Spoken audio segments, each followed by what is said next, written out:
A few years ago, there was a guy who reached out to me, really smart guy, very ambitious. He had sold a few rental properties, had a lot of cash. So he reached out to me and he's like, hey, I want to level up. I want to get into new construction, right? Very smart guy, but he watched a lot of YouTube videos. And apparently, YouTube videos allows you to be a builder these days. Sure, I could do this. I could build a house. And so he set out to build his very first house. And he jumped out and he bought a piece of land. But when he bought the land, he didn't do any due diligence on the land.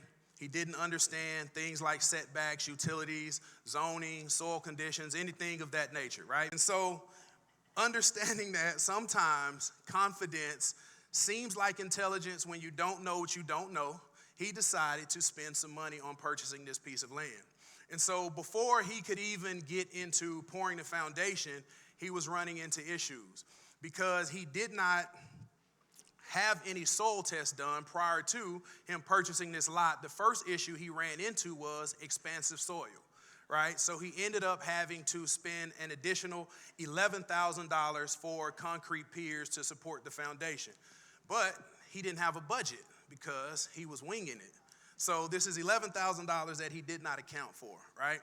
And so we were talking one day and he told me, he was like, well, listen, we messed up on the front end, but it's okay. We'll make it up on the back end. And so he kept building. And he didn't have a budget. He didn't have a scope of work. He didn't have a timeline. He didn't have anything in place that I would recommend him to have as a beginning builder, building your very first home.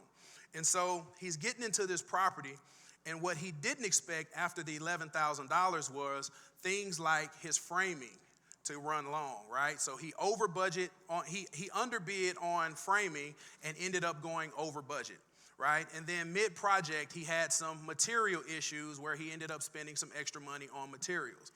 And so at the end of the day, when it came down to it, because he was not ready to build like he thought he was, he ended up losing $73,000 on this project, right? And so he didn't lose the money because he built an ugly house, right? He built because he jumped into it on a whim thinking, I'm just going to wing it.